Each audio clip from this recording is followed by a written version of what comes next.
Praise the lord. అందరికీ క్రీస్తు నామమున వందనములు తెలియజేస్తున్నాను. అందరూ బాగున్నారా? అందరూ ఆరోగ్యంగా సంతోషంగా ఉండాలని ప్రతిరోజు మీ కొరకు ప్రార్థన చేస్తున్నాను.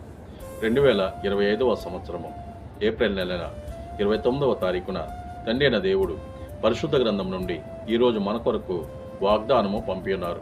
అదేమనగా ఇర్మియా గ్రంథము 30వ అధ్యాయము 17వ వచనములో ఇలా వ్రాయబడింది. నేను మీకు ఆరోగ్యము కలుగజేసేదను. అవును, ఈ రోజుల్లో ఎక్కడ క్షేమము లేని పరిస్థితులు మనం చూస్తున్నాము. ఎక్కడ నుండి ఏ అనారోగ్యం వస్తుందో, ఏ సమస్య వస్తుందో తెలియని పరిస్థితుల్లో జీవిస్తున్నాము. మనకు ఎక్కడ నుండి క్షేమము దొరకదు, ఎవరి నుండి కూడా దొరకదు. కేవలము మన దేవుని వలన మాత్రమే క్షేమము కలుగుతుంది. ఎప్పుడంటే ఆయనను ప్రేమించి ఆయన యందు భయభక్తులు గల బిడ్డలుగా బ్రతికి భక్తి కలిగి ఆయనకు ప్రార్థన చేస్తే తప్పక సహాయం చేస్తారు.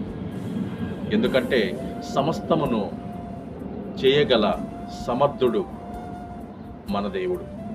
ఇంతటితో ఈ పరిశుద్ధ వాక్యము మన జీవితంలో నెరవేరునుగాక. ఆమేన్. Praise the lord.